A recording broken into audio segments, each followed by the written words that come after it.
Come bank on it. You can put 100 grand on it. Hey guys, my name is Lulu if you're new to this channel, and if you are a returning subscriber, welcome back. I shoot beauty related content, vlogging, and mostly lifestyle. So I got a camera last week and it's the Sony ZV-E10. So this video is an unboxing, me showing you guys what the camera looks like. It's not actually an unboxing because I unboxed this camera as soon as I got it. I got it almost 8 days ago. So yeah, I've been fiddling around with the camera, and yeah, it's not a first impressions kind of video because I have already started using the camera, sort of started using the camera. Right now I am shooting from my iPhone 12 Pro Max and I'm using the front facing camera, and yeah, I know the quality is not that good. Let me just change and shoot from the back camera because this quality is not giving. This is the back camera of the iPhone 12 Pro Max. I don't know what I was thinking shooting the video with my front facing camera because I am currently shooting this video at night. So, and I'm using my ring light for this. So yeah, let me show you guys the camera. This is the box that the camera came in. And inside there was a charging cable and an adapter, and there were two other things. I don't know what these are for. Judging from this, I kind of know that they are power cables. If any of you guys know what these are for, please let me know. And I was planning on getting a tripod for the camera, but my ring light tripod is pretty steady. So I put this on my ring light tripod, so I just screw this on here and I'm able to slide it into my ring light, which is pretty great. I am going to invest in a proper steadier tripod as time goes on. This is what the camera looks like.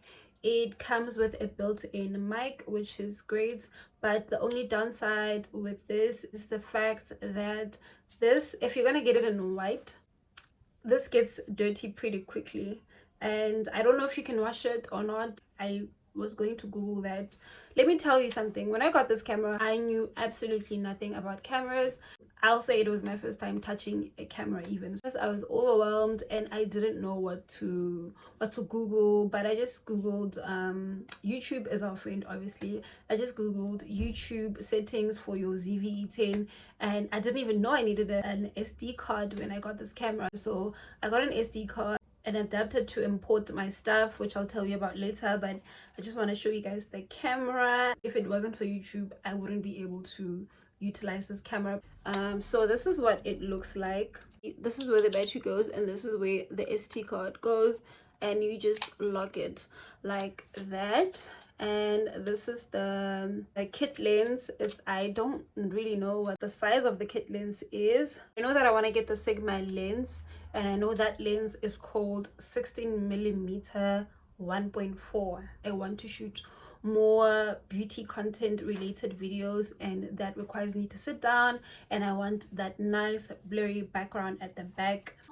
The screen flips out. I'm able to put it on my ring light, which is great. This is where you would put in the mic for the camera. I'm still googling what kind of mic I need to get for this camera, but I know that I need a wireless mic because sometimes I shoot get ready with me's and the camera would need to be like a couple of meters away from me, and I still want the audio to be great. If you know of a good microphone that I can get, please tell me in the comments down below. What I also like about the screen is the fact that you can literally, oh, it's pretty fragile. I get anxiety when I twist the screen, so you can also flip it like that to protect the screen. So really nice feature. So when I got the camera, I realized that okay, it's nice, it's a nice camera. It's a Bluetooth Wi-Fi camera and I can import my files wirelessly onto my phone. To my surprise, I installed the Imaging Edge app, mobile app from Sony, and I tried to import files or send files to my phone, and the drama, it was hell, okay? It was rocket science to connect, it was rocket science to try to send, because one video that was like 30 seconds long took about almost 30 minutes to send, and once it was almost there, almost like 90%, the thing just crashed and I wasn't able to get the footage. So I was like, no. So I went to Apple and I got the SD card reader, and let me show you guys what it looks like. That's what it looks like. This is what it looks like.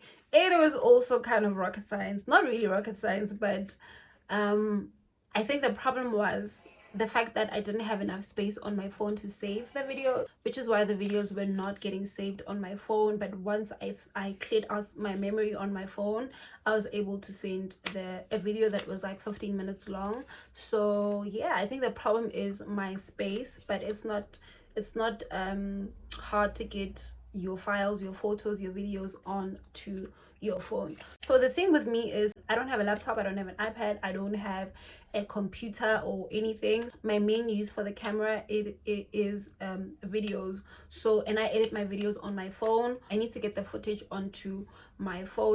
I decided, you know what, I'm just gonna get the shooting grip as well. Apparently you need to get batteries for this, so that I went and got these batteries. They are supposed to go here, and then this has that thing that is on the camera where you can adjust, like if the camera, you want the camera to have like a very background, or you want the camera to focus on everything behind you. And then this is for photos, and this is for videos, and then this is where you can zoom in and zoom out. That is pretty much what I got from the videos that I watched. Like I said, I don't know anything about cameras, but I was able to get up to speed with using the camera pretty quickly. It is compact and lightweight. It is not heavy at all. I need to Google how to connect the shooting grip. Just pressed record with my shooting grip, and yeah, so the ISO just keeps changing, I think because of the light, and I don't even know what ISO is, but all I know is ISO means light. Okay, it means light. So the ISO is at now 320. I know that if I want to, I can set it up, but I just put the ISO to auto so that the camera itself can adjust the lighting for me. And then I also have the smoothing tool on for the skin. It is currently at low, at the lowest setting, and I'm gonna have to crank it up to medium. So this is what it looks like on medium, guys. Ooh, and then this is what it looks like on high. I know that there are people who put this on high, and that's crazy. That is just mad crazy noise. So I'm not even gonna put this at medium. I think I'm just gonna put it at low. Okay, and then I'm just going to adjust and zoom in on myself. Okay. Oh, okay. So yeah, I like that it can do that. So you can actually do that on the shooting grip instead of doing it on the lens. So the shooting grip is definitely worth getting. It makes things very, very easy, and it is quite steady. It is quite nice. It's a bit heavy though. Like, I think maybe because I'm used to my phone, but I do think that it's a bit heavy. For I don't know how I sound. I'm sure I sound pretty good. I don't know if you can hear the background noise, which is the radio that my dad's playing in the dining room. So yeah, maybe you guys can hear that, maybe you can't. Yeah, I shot a video installing this here. If you want to see like a full clip of the camera, you can just go on to that video. It's gonna go up. That is it for this video. Thank you for watching. Don't forget to subscribe. Bye. Lele, oh, then they call me Bankole.